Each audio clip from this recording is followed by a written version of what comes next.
আসসালামু আলাইকুম প্রিয় ভিউয়ার্স। বর্তমানে অনেকের মনের মাঝে সন্দেহ দেখা দিয়েছে, ডক্টর মোহাম্মদ ইউনূস কি ভারত ইস্যুতে নতজানু প্রকাশ করেছে কিনা। সম্প্রতি ডক্টর মোহাম্মদ ইউনূস বিভিন্ন সাক্ষাৎকারে ভারতের সঙ্গে বাংলাদেশের সুসম্পর্ক অটুট রয়েছে বলে জানিয়েছেন। বাংলাদেশের সাথে ভারতের তেমন কোনো সম্পর্কের অবনতি ঘটেনি। কিছু ক্ষেত্রে ভারতীয় মিডিয়া এবং অন্যান্য অতি উৎসাহী রাজনৈতিক দলের কর্মীরা বাংলাদেশ এবং ভারত নিয়ে বিভিন্ন মিথ্যা তথ্যের উপরে ভিত্তি করে বিভিন্ন বক্তব্য দিয়ে সম্পর্ক জটিল করার চেষ্টা করছে। তবে বাংলাদেশ এবং ভারতের সঙ্গে সরাসরি কোনো সম্পর্ক নষ্ট হয়নি, যা আগেও ছিল তা এখনও আছে।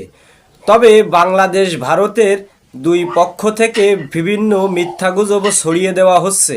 তবে ভারতের বেশিরভাগ নাগরিকরা বর্তমানে বাংলাদেশ বিদ্বেষী। তার মূল কারণ হিসেবে খুঁজলে পাওয়া যাবে ভারতীয় মিডিয়া। তারা আওয়ামী লীগের মুখপাত্র হয়ে সত্যকে মিথ্যা, মিথ্যাকে সত্য বলে সংবাদ প্রচার করছে। বাংলাদেশে নিয়ে কিছু ক্ষেত্রে সত্য সংবাদ প্রচার করা হলেও অধিকাংশ ক্ষেত্রে মিথ্যা তথ্যের উপরে বাংলাদেশে নিয়ে বিদ্বেষমূলক সংবাদ প্রচার করছে ভারতীয় মিডিয়া। এই মিডিয়ার কারণেই কিছুটা সম্পর্কের অবনতি ঘটেছে। তাছাড়া ভারতের সঙ্গে ঢাকার তেমন কোনো সম্পর্কের অবনতি ঘটেনি।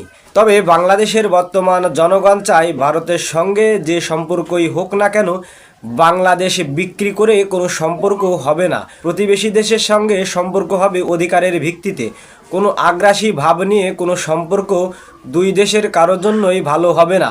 তাই ভারত বাংলাদেশের সম্পর্কের মাঝে বিভিন্ন বক্তব্যের কারণে সম্পর্ক নষ্ট হতে পারে না। যেমন বাংলাদেশের অনেক নাগরিকরা মনে করছেন ডক্টর মোহাম্মদ ইউনূস ভারত ইস্যুতে নতজানু প্রকাশ করেছে, কারণ ভারত নিয়ে তেমন কোনো কিছু বলছে না, বরং বাংলাদেশের সঙ্গে যে ভারতের সুসম্পর্ক এখনও বজায় রয়েছে তিনি সেটাই প্রকাশ করেছে।